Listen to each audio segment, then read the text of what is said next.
ఇది ఆయన మహానుభావుడు, ఆయన పరబ్రహ్మము, ఆయన పరమేశ్వరుడు. అటువంటి పరమేశ్వరుడున్నాడే స్వయం జ్యోతి ప్రకాశకమైనటువంటి వాడు, ఆయనని నేను ప్రార్థన చేస్తున్నాను. అందుకే మీకు ఏ సహస్రనామం చూడండి, పరంజ్యోతి ఈ నామం ఉంటుంది. పరంజ్యోతి నపుంసక నామం, అది స్త్రీవాచకం కాదు, పురుషవాచకం కాదు, నపుంసకవాచకంతో పిలుస్తారు పరంజ్యోతి అని పరమేశ్వరుణ్ణి. అందుకే పోతన గారు అన్నారు, స్త్రీ పురుష నపుంసక మూర్తియును కాక, తిర్య కమర నరాది మూర్తియును కాక, కర్మ గుణ భేద సదసత్ప్రకాశి కాక, వెనుక నందియుతానగు విభుతలంతు అన్నారు. ఆ పరమేశ్వరుడు స్త్రీ కాదు, పురుషుడు కాడు, నపుంసకుడు కాడు. నువ్వు ఏ రూపంగా ఆయన్ని చూసి ప్రార్థన చేసినా చిట్ట చివటికి నువ్వు వెళ్ళేది సగుణము నుండి నిర్గుణంలోకి వెళ్ళినప్పుడు ప్రకాశమైనటువంటి పరమేశ్వర స్వరూపము నీ వెనక ఏదుందో అదే పరమేశ్వరుడు. అటువంటి పరమేశ్వరుడు ఎవరున్నాడో ఆయనని నేను ప్రార్థన చేస్తున్నాను అని, నర్తకుని భంగి పెక్కగు మూర్తులతో ఎవ్వడాడు, మునులు దివిజులున్ కీర్తింపనేరెవరిని, వర్తనమొరులు ఎరుగరట్టి వానిను తింతులు. నర్తకుని భంగి పెక్కగు మూర్తులతో ఎవడాడు. ఒక నర్తకుడు ఉంటాడు, నర్తన చేసేవాడు. ఆయన లోపలికి ఎడతాడు, పరమేశ్వరుడు యొక్క వేషం వేసుకొచ్చి తాండవం చేస్తాడు. కాసేపు తాండవం చేసి లోపలికి వెళ్ళిపోతాడు. వెళ్ళిపోయిన తర్వాత మళ్ళీ ఆయనే వేషం మార్చుకుంటాడు. ఈలోగా ఏదో కథ నడుస్తూ ఉంటుంది. మళ్ళీ కాసేపు ఆయనే ఓ పెద్ద తంబురాయో వీణో పట్టుకుని నారదుడి వేషంలో వస్తాడు. ఆయనే ఇందాక శివుడు, ఆయనే నారదుడు, ఆయనే చిట్ట చివరికి వచ్చేటప్పటికీ శ్రీమన్నారాయణ స్వరూపంతో తెర మీదకి వస్తాడు. ఒక వ్యక్తే నారదుడైనట్టు, ఒక వ్యక్తే విష్ణువు అయినట్టు, ఒక వ్యక్తే పరమశివుడైనట్టు. ఆ పరమేశ్వరుడే సృష్టికర్త, ఆ పరమేశ్వరుడే స్థితికర్త, ఆ పరమేశ్వరుడే ప్రళయకర్త. ఉన్నదొక్కటే పదార్థం. శ్రీశైలంలో జ్యోతిర్లింగాన్ని చూసి అదే చెప్తారు సుప్రభాతంలో. ఏకస్త్వమేవ బహుధా భవభాసి లోకే నిశంకధీర్ వృషభకేతన మల్లినాథ, శ్రీభ్రామరి ప్రియ సుఖాశ్రయలోకనాథ, శ్రీమల్లికార్జున విభో తవ సుప్రభాతం అంటారు. ఏకస్త్వమేవ, త్వం నువ్వు ఏకహ ఒక్కడివే. ఒక్కడవైన నువ్వు అనేకముగా కనపడుతున్నావు. నిజానికి ఇవన్నీ అనేకములు కాదు. సభాభ్య సభాపతిభ్యశ్చ భో నమో నమో, సభాపతి అని రెండు కనపడ్డా ఒకటైనట్టు ఇన్నిగా కనబడుతున్నదంతా మల్లికార్జున లింగమే. ఆయనే ఉన్నాడు తప్ప వేరొకడు లేడు. ఏకస్త్వమేవ బహుధా భవభాసి లోకే నిశంకధీర్ వృషభకేతన మల్లినాథ, ధర్మస్వరూపుడై వృషభము కేతనముగా కలిగినటువంటి ఓ మల్లినాథ, నీకు మేము సుప్రభాతం పలుకుతున్నాం అంటారు. అలా ఆ ఒక్కడైనటువంటి వాడే నర్తకుని భంగి పెక్కగు మూర్తులతో ఎవ్వడాడు. పురుష సూక్త మంత్రాన్ని తీసుకున్నారు పద్యంలోకి. సహస్రశీర్ష పురుష సహస్రాక్ష సహస్రపాత్, అనేకముగా కనబడుతున్నటువంటి ఒక్కటైన పరమాత్మ ఎవరో వాడు నన్ను వచ్చి కాపాడుగాక. ఎవరొస్తారు? ఎవరు రాలేదు. ఆ ఏనుగు ప్రార్థన చేస్తూనే ఉంది. ఎందుకు రాలేదు అంటే, చేసన్నాడు, కలడందురు దీనులయల కలదందురు పరమయోగి గణముల పాలిన్, కలడందురు అన్ని దిశలను కలడు కలండనుడు వాడు కలడో లేడో అన్నాడు. అనుమానం ఉంది. ఉన్నాడంటారు. కలడందురు దీనులయడ, దీనులైన వారి యొక్క అనుగ్రహమును దీనులైన వారికి అనుగ్రహం ఇవ్వడానికి ఉన్నాడంటారు. కలడందురు దీనులయడ కలడందురు పరమయోగి గణముల పాలన్, యోగులైనటువంటి వారి యొక్క సమూహములను అనుగ్రహించేవాడిగా ఉన్నాడంటారు. కలడందురు పరమయోగి గణముల పాలిన్, కలడందురు అన్ని దిశలను, అన్ని దిశల యందు నిండిపోయి ఉన్నాడంటారు. కలడందురు అన్ని దిశలను కలడు కలండనుడు వాడు కలడో లేడు. కానీ ఆ ఉన్నాడన్నవాడు ఉన్నాడో లేడు అన్నాడు. అందుకే ఒక లింగం దగ్గరికి వెళ్ళి కూర్చున్నప్పుడు నీ భావన చేత ఆ లింగము నిన్ను అనుగ్రహిస్తుంది. నీకు ఆ భావన కలగాలి. లింగం దగ్గరికి వెళ్ళి కూర్చోగానే రావలసిన భావన ఏమిటంటే, మీరు మల్లికార్జున లింగానికి అభిషేకానికి వెళ్ళారనుకోండి, వెంటనే మీకు ఏ భావన రావాలంటే, ఇలా ఉంది కదా శివలింగం, ఇలా ఉంది కాబట్టి ఇది ఇలా పెరుగుతూ విడితే, ఇప్పుడు అన్నీ అందులో ఉన్నాయి. అది ఇలా ఉంది కదా, అది ఇలా పెరుగుతూ విడితే అన్నీ అందులో ఉన్నాయి. అన్నీ అందులో ఉన్నాయి. అప్పుడు నేను చూడలేనని మళ్ళీ అది ఇలా వచ్చి ఇంత అయ్యింది. అన్నీ తనలో ఉన్నదే నాకు ఇంతగా కనపడుతోంది. నేను ముట్టుకోవడానికి వీలుగా అంతగా ఉంటే నా చెయ్యలేనని నీ చెయ్యి వేయడానికి ఇలా తగ్గి వచ్చి నా ముందు నిలబడింది. ఇది ధూర్జుడు అనుభవించాడు కాళహస్తీశ్వర మహాత్మ్యంలో.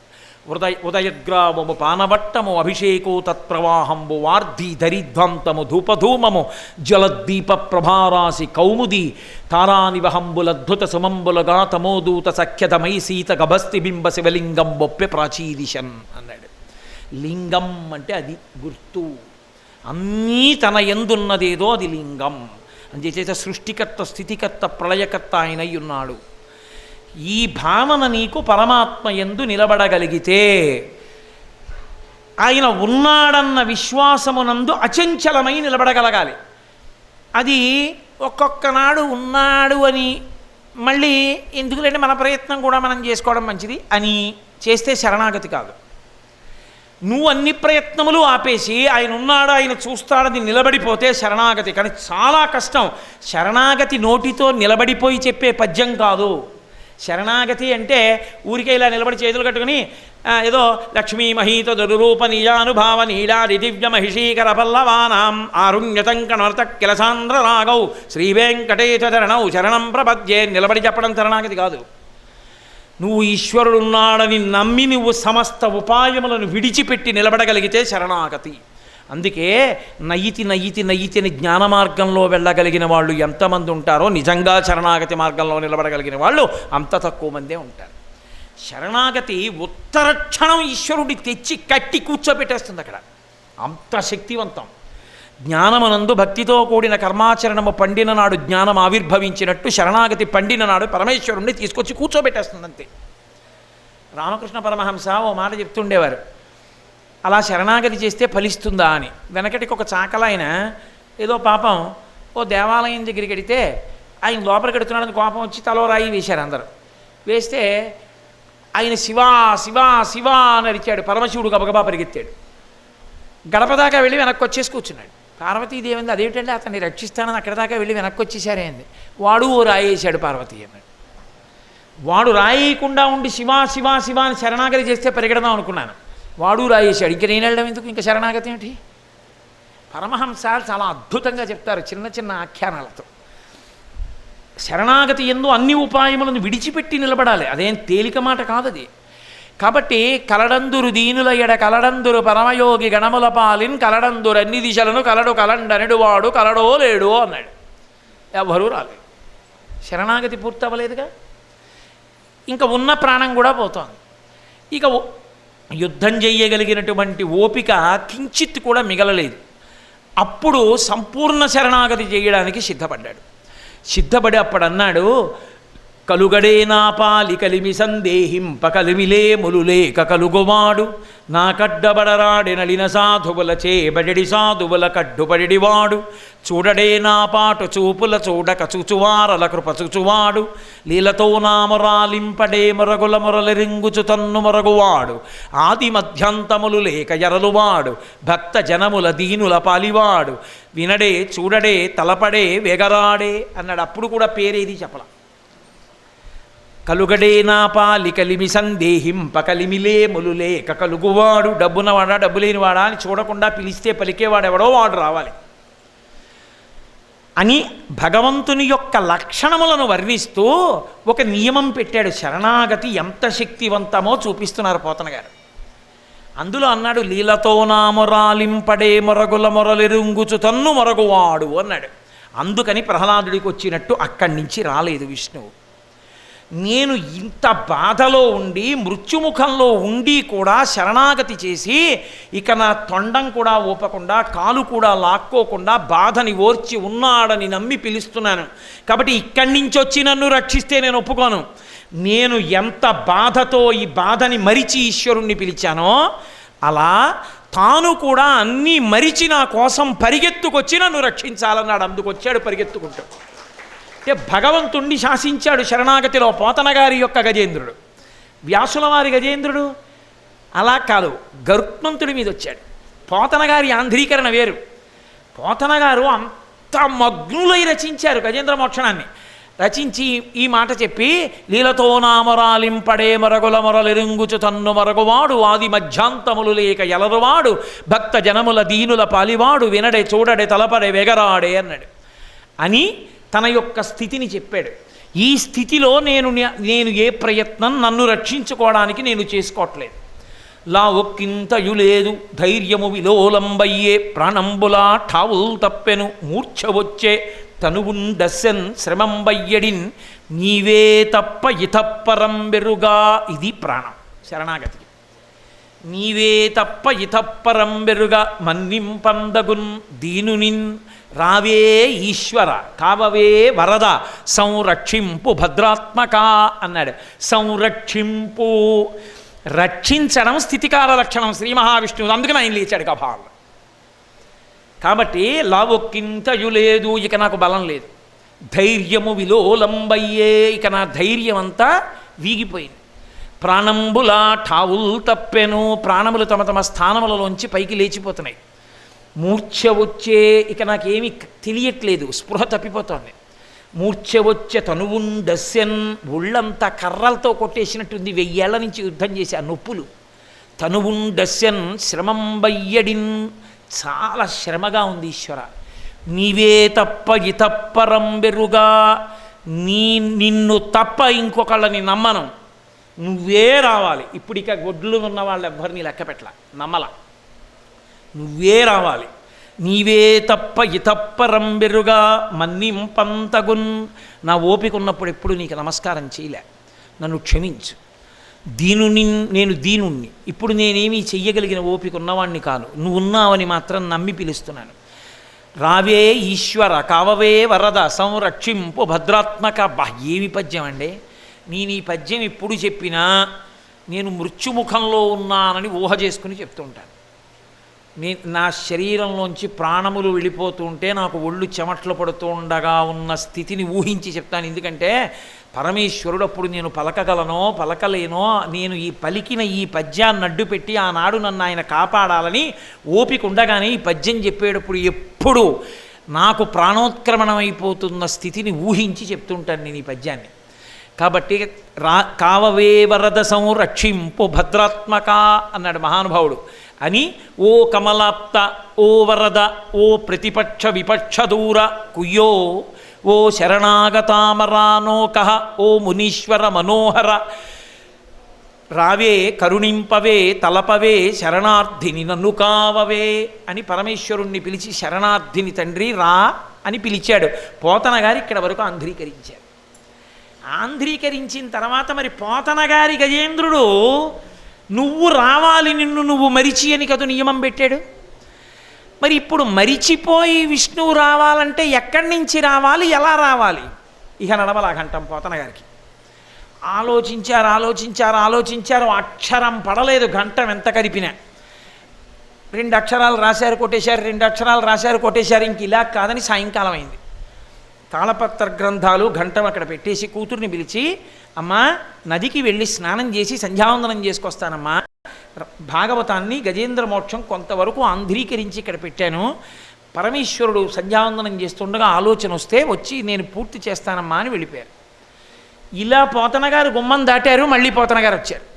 కూతురు అంది, నాన్న సంధ్యావందనం చేసుకొస్తానన్నావుగా మళ్ళీ వెంటనే వచ్చామేంది? అమ్మా ఆలోచన వచ్చిందమ్మా, ఎలా పూర్తి చేయాలో పూర్తి చేద్దామని వచ్చానని కూర్చుని ఆంధ్రీకరించేశారు, ఎలా రావాలో ఆంధ్రీకరించి వెళ్ళిపోయారు. అసలు పోతన గారు స్నానం చేసి సంధ్యావందనం చేసుకుని ఆలోచన రాక మళ్ళీ వచ్చారు. ఇంత ఆంధ్రీకరించిన పోతన గారికి భాగవతం నడవకుండా ఆగిపోయింది ఇక్కడే. వచ్చి ఏం రాయాలని మళ్ళీ తీశారు. వ్రాసేసి ఉంది, ఎలా వస్తాడో తెల్లబోయి, అమ్మా ఎవరు రాశారు ఇది అన్నారు. నువ్వే కదా నాన్న, ఇలా వెళ్ళి ఇప్పుడే గుర్తు వచ్చిందని మళ్ళీ రాశావన్నారు. అది అక్కడ పెట్టి సాష్టాంగపడి ఏడ్చి నమస్కరించారు. రామచంద్రమూర్తి వచ్చి పోతన గారి రూపంలో ఆంధ్రీకరించారు. అందుకే గజేంద్ర మోక్షంలో ఈ పద్యాలు సాక్షాత్ శ్రీరామచంద్ర ప్రభువే ఆంధ్రీకరించారంటారు.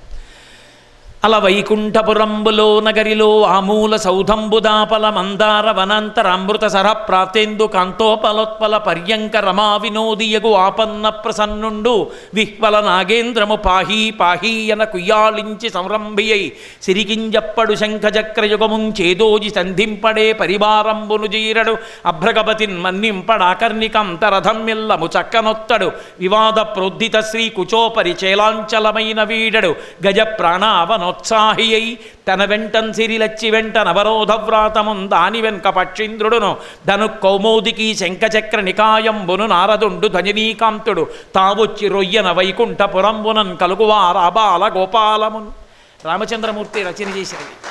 అలా వైకుంఠపురంబులో నగరిలో ఆమూల సౌధంబుదాపల, ఆ వైకుంఠంలో అంతఃపురంలో అక్కడ ఉన్నటువంటి అమృత సరోవరం పక్కన ఉన్నటువంటి మణిమాణిక్యములతో తాపడం చేయబడినటువంటి వేదిక మీద లక్ష్మీదేవి యొక్క కొంగు పట్టుకుని ఆడుకుంటున్న శ్రీ మహావిష్ణువు ఏనుగు చేసినటువంటి శరణాగతి చెవిలో పడినటువంటి వాడై ఉత్తర క్షణంలో అమ్మవారి యొక్క పవిట కొంగు పట్టుకున్నానన్న విషయాన్ని కూడా మరిచిపోయి అది పట్టుకున్నవాడు పట్టుకున్నట్టే గబగబా నడిచి వెళ్ళిపోతున్నాడు ఆకాశ మార్గంలో. ఎందుకని తనని తాను మరిచి రావాలన్నాడు కదా. లీలతో నామరాలింపడే మొరగుల మొరలెరుంగుచు తన్ను మొరగువాడు. అలాగే వచ్చాడు. ఆ పవిట కొంగు పట్టుకుని ఆకాశ మార్గాన నడిచి వస్తున్నాడు. ఆ పవిట కొంగు చేతిలో ఉండిపోయింది. ఆయన గబగబా లాగేస్తుంటే ఎక్కడ కింద పడిపోతుందో అని తల్లి చేతులతో ఇలా పట్టుకుని గబగబా నడవడానికి లేదు, చేతులు ఊపడానికి ఇలా పట్టుకుని అడుగులో అడుగేసుకుంటూ గబగబా పెడితే అడుగు తగిలి పడిపోతుంది. వెనక్కుండిపోతే పవిట లాగేస్తాడు. ఇలా చూసుకుంటూ గబగబ గబగబా ఆవిడ నడుస్తోంది. నడుస్తుంటే తన వెంటన్ సిరి లచ్చి వెంట నవరోధవ్రాతమున్ దాని వెనుక పక్షీంద్రుడును ధను కౌమోదికి శంఖచక్ర నికాయంబును ధజనీకాంతుడు తావొచ్చి రొయ్యన వైకుంఠపురంబునన్ కలుగువారాబాల గోపాలమున్.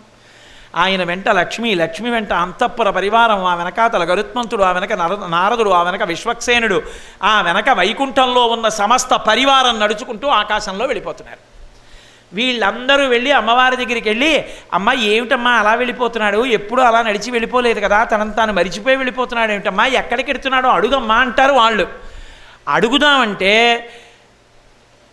అడుగు ముందుకేసిందనుకోండి, ఆయన అడుగుల్లో అడుగు పడిపోతుంది. ఏమండి ఏమండి అని పిలుద్దామంటే వింటేనా, గబగబ గబగబా వెళ్ళిపోతున్నాడు పాపం, గబగబ గబగబా ఆవిడ వెళ్ళిపోతుంది.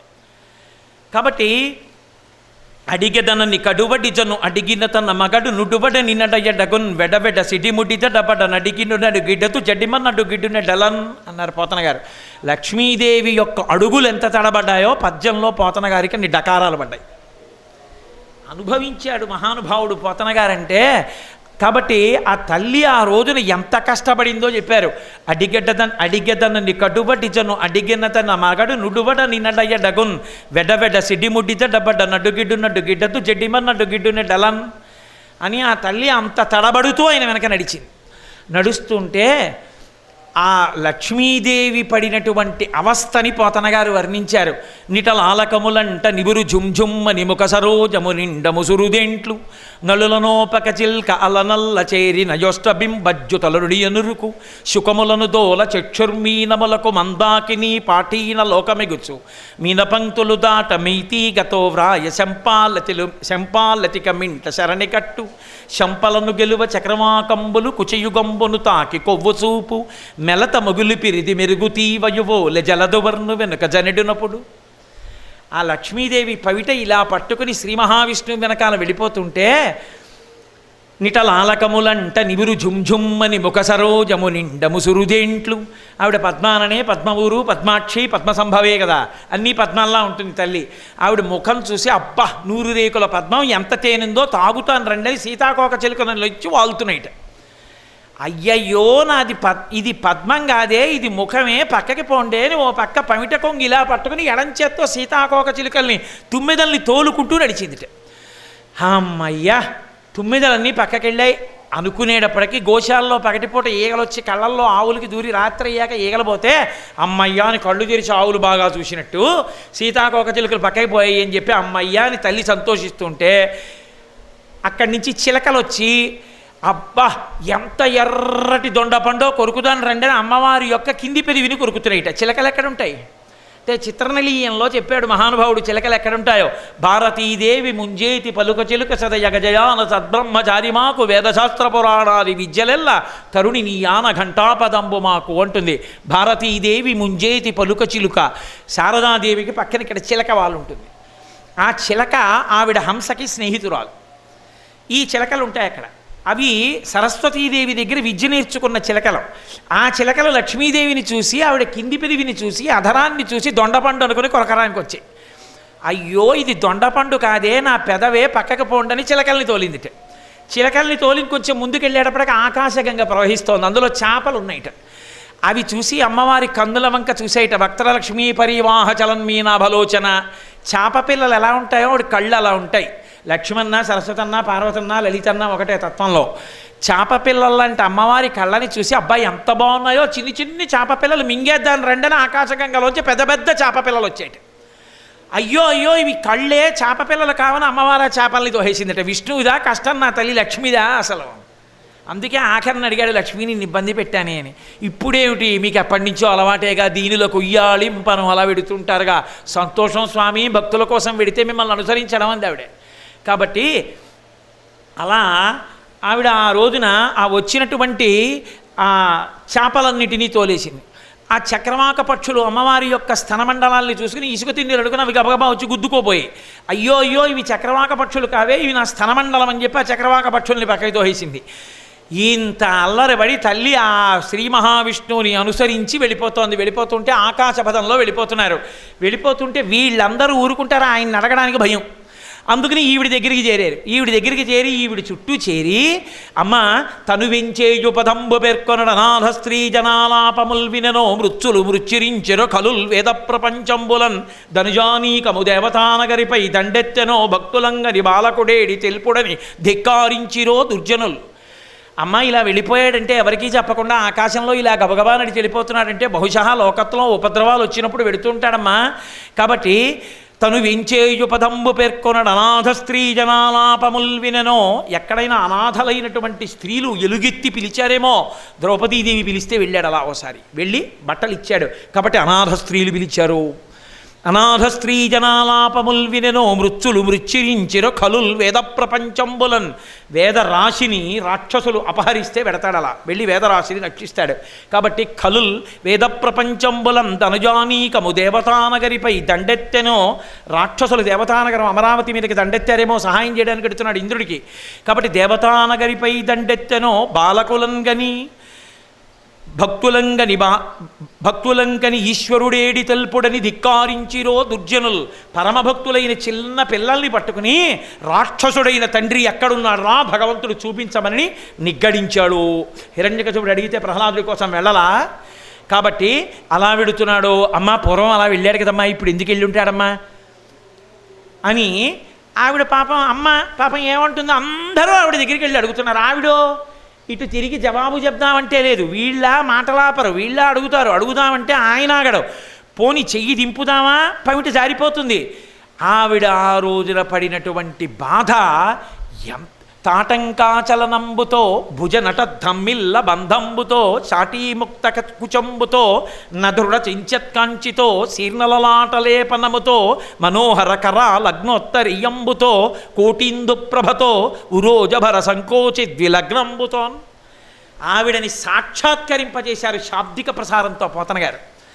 ఆ తల్లిట ఆ రోజున అలా వెళ్ళిపోతుంటే తాటంకాచలనమ్ముతో ఇలా పట్టుకుని గబ గబ గబ గబ వెళ్ళిపోతుంటే విష్ణు వెనకాల చెవులకు పెట్టుకున్నటువంటి ఆభరణాలు ఇలా ఇలా ఊగిపోయి చేతులు ఇలా ఊపితే భుజాలు బాగానే ఉంటాయి, ఇలా పట్టుకుని గబగబా పెడితే ఇలా ఇలా అంటాయి. ఇలా ఇలా అంటే అమ్మవారి కబరీబంధం ఏం చిన్నదేంటి, పెద్ద కబరీబంధం. ఆ కబరీబంధాన్ని ఇట్నుంచి భుజం పొడిస్తే ఆ జుట్టు ముడి ఊడిపోతుంది. కాబట్టి భుజద్ధమ్మిల్ల బంధంబుతో ఆ పువ్వులన్నీ ఇలా జారిపోతున్నాయి. అలా వెళ్ళిపోతూ షాటీముక్త కుచంబుతో ఇలా పట్టుకున్న పవిట జారిపోతోంది పట్టుచీర. ఆ జారిపోతున్నటువంటి పవిట కొంగితో నధుడ చెంచత్కాంచితో ఏదో అందంగా పెట్టుకుని కూర్చోవడానికంటే పనికి వస్తుంది, కానీ ఇంత పరుగులెత్తడానికి పెట్టుకునే వడ్డాణం అదేమన్నా, ఆ వడ్డాణం ఊడిపోయి కిందకి జారిపోతోంది. నధుడ చెంచత్కాంచితో మనోహర కరా లగ్నోత్తరీయంబుతో చాటీముక్త కుచంబుతో జీర్ణలలాట లేపనముతో ఎప్పుడూ చెమటరగని నా తల్లికి చెమటలు పట్టి ఇలా కుంకం మీదకి వచ్చేస్తే కస్తూరి తిలకంలోంచి ఆ చెమటకి కరిగిపోయి ఆ బొట్టు ఇలా ముక్కు మించి చుక్కలుగా కింద పడిపోతుందిట. ఆ శీర్ణలలాటలేపనముతో మనోహర కరా లగ్నోత్తరీయంబుతో ఇంత తీసుకెళ్ళిపోతున్నా ఆవిడికి కోపం రాలేదట. మనోహరుడైన భక్తుల కోసం ఇలాగే పెడతాడు మా ఆయనను. ఆవిడికి గొప్ప మనోహరుడి చేతిలో ఉండిపోయిన పవిట కొంబుతో కోటిందు ప్రభతో కోటి చంద్రులు ఒక్కసారి ప్రకాశిస్తే ఎలా ఉంటుందో అంత అందంగా కోటిందు ప్రభతో ఉరోజభర సంకోచ ద్విలగ్నంబుతోన్ ఈ నడుము గబగబ గబగబ నడవడంలో నకనకలాడిపోయినటువంటి నడుముతో ఆ తల్లి వెడుతూ ఉంటే అంత కష్టపడింది మా అమ్మ లక్ష్మీదేవి అన్నారు పోతన. అలా ఆయన వెళ్ళిపోతుంటే ఎవడో మేడ మీద కూర్చున్నాడు, చూశాడు. ఎందుకో ఆకాశంలోకి ఇలా చూసేటప్పటికి శ్రీ మహావిష్ణువు, ఆ వెనక లక్ష్మి. నిజంగా అకస్మాత్తుగా చూసిన వాడు ఇలా చూపించి ఎవరెవరెవరే లక్ష్మీదేవిరా నారాయణుడురా అంటే ఎలా ఉంటుంది? పద్యం అలాగే పడింది పోతన గారికి. చనుదంచన్ ఘనుడల్లవాడే హరి పజ్జంగంటిరే లక్ష్మి శంకనినాదం అది చక్రమల్లది భుజంగద్ధంసయున్వాడే క్రన్నననేతెంచనటంచు వేల్పులు నమో నారాయణాయేతి నిస్మనులై మ్రొక్కిరి మింట హస్తి దురవస్థావక్రికిన్ చక్రికిన్. ఆ వచ్చేస్తుంటే అడిగో చనుదెంచన్ ఘనుడల్లవాడే హరి, అడిగో శ్రీహరి. అబ్బా పట్టుపీతాంబరం కట్టుకుని 4 చేతులతో అదిగో వెళ్ళిపోతున్నారు, చూసావా? అదేమిటో నడిచి వెళ్ళిపోతున్నారు అంటే పక్కవాడు ఉరేవరెవరెవరే పజ్జంగంటిరే లక్ష్మి, వెనక తెల్లటి పట్టుచీర కట్టుకుని లక్ష్మీదేవిరా. పజ్జంగంటిరే లక్ష్మి శంఖ నినాదమ్మదే. అదిగోరా శంఖం ఊత్తోంది, మరి ఆయన పట్టుకోలేదుగా, మరి ఎందుకు ఊత్తోంది? అది పోతన గారి హృదయం. శంఖం గాలిలో ఇలా వెళ్ళిపోతోంది, గాలి అందులోకి దూరి చప్పుడు వచ్చింది. శంఖ నినాదమ్మదే చక్రమల్లదే. అదిగో ఆ వెనకాల చక్రం ఎడుతోంది, ఆయన పట్టుకోలేదు, అది ఎడుతోంది ఆయన వెనకాల. అదేమిటి? ఎంత విచిత్రం రా! చక్రమల్లదే భుజంగధ్వంసయున్వాడే. అడిగోరా వెనకాల బంగారు రెక్కలు అల్లారుస్తుంటే వేదనాదం వస్తుంది. ఆతత పక్షమారుతవరయ కంపిత ఘూర్ణితాచలవ్రాత మహర్ణ ఉండు అంటారు అన్నయ్య గారు. బంగారు రెక్కలు అల్లారుస్తూ గరుత్మంతుడు వెళ్తున్నాడు. అదేమిటి? ఆయన మీద ఆ విష్ణువు ఉండాలిగా, వెనకాల పెడుతున్నాడు. ఏమిట్రా విచిత్రం? కాబట్టి భుజంగధ్వంసయున్వాడే క్రమ్నననీతెంచనటంచు వేల్పులు నమో నారాయణాయేతి నిస్వనులై. ఆ దేవతలు మనుష్యులు అందరూ ఆకాశంలో వెళ్ళిపోతున్నటువంటి ఆ శ్రీమన్నారాయణ స్వరూపాన్ని చూసి లేచి నిలబడి నమో నారాయణాయేతి, నమో నారాయణ నమో నారాయణ అని నమస్కారాలు చేస్తుంటే నిస్వనులై మ్రొక్కిరి మింట హస్తి దురవస్థావక్రికించక్రికిన్. ఏనుగుని రక్షించాలని అంత వేగంగా వెళ్ళిపోతున్నటువంటి పరమాత్మ స్వరూపాన్ని దర్శనం చేసి నమస్కారం చేస్తుంటే పొంగిపోయి శ్రీ మహావిష్ణువు ఆకాశ మార్గంలో వెళ్ళిపోతున్నారు. అది చూసి ఆ ఏనుగు ఎక్కడ మొసలి నోట్లో తన కాలు ఇరుక్కోవడం వల్ల బాధపడుతోందో అక్కడికి వెళ్ళారు. అలా మరిచిపోయి రమ్మన్నాడు కదూ, వెళ్ళి నిలబడి సుదర్శన చక్రాన్ని ప్రయోగించారు. ఆ సుదర్శన చక్రం మొసలి మీదకి ఎడుతోందిట. మొసలి అన్న పేరున్నవన్నీ పారిపోయేట లోకంలో ఆ రోజున. మకరమొకటి రవిజొచ్చెను మకరము మరి ఒకటి ధనదు మాటున డాగెన్ మకరాలయమునదిరిగెడు మకరంబులు కూర్మరాజు మరుగున కరిగెన్ అన్నారు పోతన గారు. మకరమొకటి రవిజొచ్చెను, ద్వాదశ రాశుల్లో ఉన్న మకర రాశి సూర్యభగవానుడి చాటుకి వెళ్ళి దాక్కుందిట. మకరమొకటి రవిజొచ్చెను మకరము మరి ఒకటి ధనదు మాటున డాగెన్. నవనిధులలో ఉన్నటువంటి మకర నిధి కుబేరుడి చాటుకి వెళ్ళి దాక్కుందిట. మకరము మరి ఒకటి ధనదు మాటున డాగెన్ మకరాలయమున తిరిగెడు మకరంబులు. ఆ నీళ్లల్లో సముద్రాల్లో చెరువుల్లో ఉండేటటువంటి మొసళ్ళన్నీ కూడా లేచిపోయి భయపడి ఆదికూర్మం చాటును దక్కున్నాయిట. మకరాలయమున తిరిగెడు మకరంబులు కూర్మరాజు మరుగున కరిగెన్. ఆదికూర్మం చాటున దాక్కుంటే ఈ సుదర్శన చక్రం తల తల తల మెరుస్తూ ఆ మొసలి యొక్క కుత్తుకని కత్తిరించేసింది. అందులోంచి ఒక గంధర్వుడు బయటికి వచ్చి శ్రీ మహావిష్ణువుకి నమస్కరించి వెళ్ళిపోయాడు. ఈ ఏనుగు రక్షింపబడింది. నడవలేక నడవలేక మెల్లగా అడుగులు వేస్తూ అది ఆ సరోవరం యొక్క ఒడ్డెక్కి ఒక్క తామర పువ్వు తుంపి తీసుకొచ్చి శ్రీ మహావిష్ణువు యొక్క పాదముల మీద పెట్టి నిలబడి నమస్కరించింది. ఆయన తన చేత్తో ఇలా నిమిరారు. పూర్వబలం అంతా వచ్చింది. మళ్ళీ భార్యలు, సైన్యం, పరివారం అందరూ వచ్చారు. ఇప్పుడు పూర్వపు పిచ్చి లేదు. ఎవరు ఏ హద్దులో ఉంటారో తెలుసుకుంది. ఒకసారి తొండంతో కలిపి పట్టుకుంది. ఆ తరువాత అది ప్రకటనం చేసిన భక్తికి దానిలోని జీవుడు శ్రీ మహావిష్ణువునందు లయమైపోయాడు. అయిపోయిన తరువాత అడిగాడు పరీక్షిత్, మరి ఏనుక్కి మోక్షం వచ్చింది కదా, మొసలికి ఎందుకు రాలేదు, చక్రధారల చేత ఎందుకు తరగబడిందని అడిగాడు. అడిగితే అది గంధర్వుడు, ఆయన పేరు హూహు. ఆయన ఒకానొకప్పుడు నదిలో స్నానం చేస్తూ బాగా మద్యపానం చేసి స్త్రీలతో కలిసి ఉన్నాడు. అదే సమయంలో దేవల మహర్షి అనబడే మహర్షి గొప్ప అనుష్ఠాన బలం వల్ల మహానుభావుడు చిక్కిపోయిన శరీరంతో నదిలో స్నానం చేసి అర్ఘ్యం ఇస్తున్నారు. అసలే మధిరామత్తుడు, పక్కన మగువలు, ఇక ఒంటి పైత్యానికి హద్దే ఉంటుంది. వాళ్ళు అన్నారు, చూడు ఎంత బక్క చిక్కిపోయాడో అన్నారు.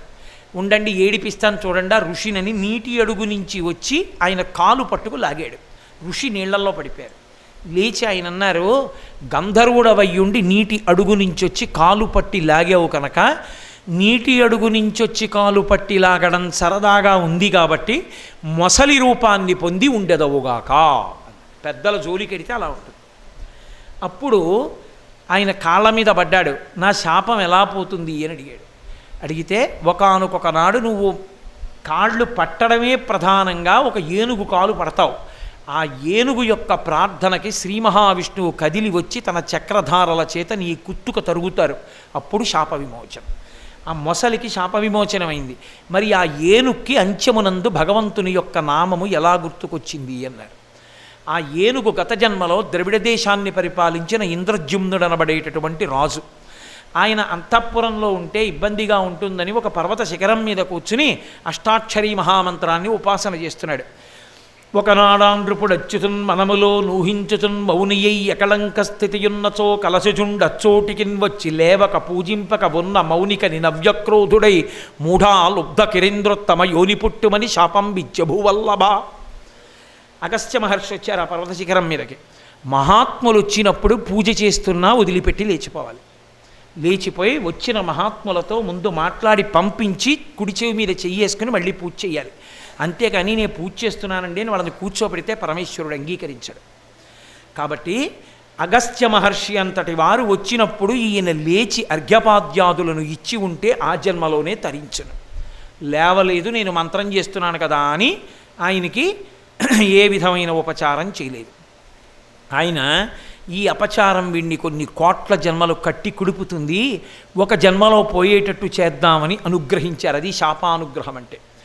ఆయన అన్నారు, నువ్వు చాలా తామసికమైన బుద్ధితో కూర్చుని ఉండిపోయావు, లేవలేదు నేను వచ్చినప్పుడు, కనుక దీని వలన నీకు ప్రమాదం రాకూడదు కాబట్టి తమోగుణంతో ప్రవర్తించావు కనుక ఏనుగుగా పుట్టి వచ్చే జన్మలో ఈ జన్మలో చేసిన పుణ్యం వల్ల నీకు వచ్చే జన్మలో ప్రాణోత్క్రమణ సమయంలో శ్రీ మహావిష్ణువు జ్ఞాపకానికి వచ్చి స్తోత్రం చేస్తావు, శరణాగతి చేస్తావు, ఆ జన్మలో మోక్షం పొందుతావు అన్నారు. పూర్వజన్మ పుణ్యము వలన ఈ ఏనుగుకి అందుకని జ్ఞాపకం వచ్చిందయా మొసలి పట్టుకుంటే.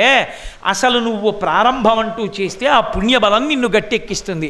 ఎప్పటికీ ప్రారంభించకుండా కూర్చుంటే పునరపి జననం పునరపి మరణం పునరపి జననీ జఠరే చైనం ఇహ సంసారే బహుదుస్తారే. కాబట్టి ఈ మాటలు చెప్పి శ్రీ మహావిష్ణువు అదే సరస్సు యొక్క ఒడ్డున నిలబడి ఫలశ్రుతి చెప్పారు. ఆయన అన్నారు, ఎవరైనా సరే కన్ను విప్పే ముందు, నిద్ర లేచే ముందు ఒక్కసారి పాలసముద్రాన్ని, త్రికూటాచలాన్ని, దాని శిఖరాన్ని, ఆ బంగారు వెండి ఇనప శిఖరములే సత్వరజస్తమో గుణములు, ఆ శిఖరాల్ని, ఆ అరణ్యాన్ని, ఆ ఏనుగుల్ని, సరోవరాన్ని, మొసలి పట్టుకోవడాన్ని, ఏనుగు ప్రార్థనని, అది విడిపించుకోవడాన్ని జ్ఞాపకం చేసుకుంటే అటువంటి వారికి అంచెమునందు సులభముగా విడివడి మోక్షమును పొందగలిగినటువంటి స్థితిని నేను ఇస్తాను అని ప్రమాణం చేశారు. నరనాథ నీకును నాచేత వివరింపబడిన కృష్ణానుభావమైన గజరాజమోక్షణ కథువిను వారికి యశములిచ్చును దురితాపహంబు దుస్వప్ననాశంబు పొద్దున మేల్గాంచి పూతవృత్తి నిత్యంబు పఠించు నిర్మలాత్మకులైన విప్రులకు బహు విభవమరు ఆ పీడలు నశించు శాంతి పొందు సుఖము సిద్ధించు వర్ధిల్లు శోభనములు మోక్షమరచేతి దయ్యుండు ముదము చేరు ననుచు విష్ణుండు ప్రీతుడై ఆనతిచ్చే. గజేంద్ర మోక్షణ కథకి సాక్షాత్తుగా శ్రీ మహావిష్ణువే ఫలశ్రుతి చెప్పారు. చెప్పి ఎవరు ఈ గజేంద్ర మోక్షణ కథ వింటున్నారో ఆ విన్నవారందరికీ కూడా ఏమి సిద్ధిస్తుంది అంటే, దుస్వప్నములు వచ్చి ఉంటే ఆ ఫలితం పోతుంది. దురితములు ఏమైనా తరువుకొస్తుంటే అవి పక్కకి తప్పుకుంటాయి, వారికి సమస్తమైన సౌఖ్యములు కలుగుతాయి. అంత్యమునందు గజేంద్రమోక్షణ కథ భక్తి శ్రద్ధలతో విన్నవారందరికీ శ్రీ మహావిష్ణువు యొక్క అనుగ్రహము చేత పెద్ద బాధపడిపోవలసిన అవసరం లేకుండా జీవుడు తేలికగా శరీరం నుండి విడివడి పరమేశ్వరుని యొక్క నామము చెప్తూ ఈశ్వరుని అనుగ్రహంతో ఉత్తమ లోకముల వైపుకి వెడతాడు. అది కూడా బ్రాహ్మణ జన్మ ఎత్తినవాడు ప్రతిరోజు గజేంద్రమోక్షణంలో ఏనుగు చెప్పినటువంటి పద్యాల్ని వ్యాసుల వారి సంస్కృత మూలంలోంచి కానీ పోతన గారి తెలుగు భాగవతంలోంచి కానీ ఆ పద్యాల్ని ప్రతిరోజు చదువుకునే అలవాటు బ్రాహ్మణునకుంటే మోక్షమరచేతి దయ్యుండు. అటువంటి బ్రాహ్మణునకు మోక్షము అరిచేతిలో ఉంటుంది. కనీసం అప్పుడప్పుడు చదువుకున్నా, చదవకుండా రోజు నిద్ర మేల్కొన్నప్పుడు చూసినా మిగిలిన వారందరికీ అనుగ్రహం కలుగుతుంది. కాబట్టి మోక్షమరచేతి దయ్యుండు ముదము చేరుననుచు విష్ణుండు ప్రీతుడై ఆనతిచ్చే. అంత గొప్ప కథ గజేంద్ర మోక్షణ కథ. ఇన్ని ధర్మసూక్ష్మములతో కూడుకున్నదై, నిత్య పారాయణ యోగ్యత కలిగినదై, అందరినీ అనుగ్రహించగలిగినదై, అసలు పోతన గారి యొక్క వీర విజృంభణమై రామచంద్రమూర్తి చేత ఆంధ్రీకరింపబడిన ఘట్టముతో కూడినదై, ఒక ఏనుగుని అడ్డుపెట్టి లోకానికంతటికి ఎన్నో ఉపాసన రహస్యములను నేర్పినదైనటువంటి శరణాగతి రహస్యము వెనక ఉండే వైభవాన్ని వివరించిన గాథ గజేంద్రమోక్షణ గాథ. ఇటువంటి గాథ ఏకాదశి నాడు విన్నట్లయితే దాని వలన దేశకాలాదుల వలన ప్రయోజనము 1,000,000 రెట్లు అవుతుందని దీన్ని జాగ్రత్తగా దాచి దాచి భరిణెలోంచి ఇవాళ పైకి తీశారు. ఏకాదశి ఉదయం కాబట్టి శ్రీశైల మల్లికార్జునుడి రాజద్వారం పక్కన కామకోటి మఠంలో కూర్చుని చెప్పుకుంటే నా స్వామి తప్పకుండా అనుగ్రహిస్తాడు, అందరికీ అనుగ్రహం కలుగుతుందని ఇవాళ చెప్పా. ఇక ఇవాళ సాయంకాలం నుంచి ఎందుచేత అంటే ఇక మిగిలినదేమి, గురువారం సాయంకాలం, శుక్ర శని 2.5 రోజులు మిగిలింది. 2.5 రోజులంటే 5 ఉపన్యాసాలు. 5 ఉపన్యాసాలు. భాగవతానికి దశమస్కంధం ఆయుపట్టు. భాగవతం చదివితే దశమస్కంధం చదివి ప్రథమస్కంధం మించి వెళ్ళాలి. రామాయణం చదివితే సుందరకాండ చదివి అదేంటి బాలకాండ మించి వెళ్ళాలి. కాబట్టి దశమస్కంధం అటువంటి స్కంధం. కాబట్టి ఇవాళ ఏకాదశి తిథి ఉంది కాబట్టి ఇవాళ సాయంకాలం శ్రీకృష్ణ పరమాత్మ యొక్క జనన ఘట్టాన్ని వివరిస్తారు. కాబట్టి ఇవాళ సాయంకాలం నుంచి దశమస్కంధం కృష్ణావతార ఘట్టంతో ప్రారంభం చేస్తాను. మళ్ళీ తిరిగి సాయంకాలం 6:30 కలుసుకుందాం. మంగళాశాసనపరై మదాచార్య పురోగమై సర్వైశ్చ పూర్వైరాచార్యై సత్కృతాయాస్తు మంగళం. మంగళం కోసలేంద్రాయ మహనీయ గుణాత్మనే చక్రవర్తి తనూజాయ సర్వభౌమాయ మంగళం. ఉమాకాంతాయ కాంతాయ కామితార్థప్రదాయినే శ్రీగిరీశాయ దేవాయ మలినాథాయ మంగళం. కరచరణకృతం వా కర్మవాక్కాయజం వా శ్రవణనైనజం వా మనసం వాపరాధం విహితమవిహితం వా సర్వమేత్తక్షమస్వ. శివ శివ కరుణాబ్ధే శ్రీ మహాదేవ శంభో.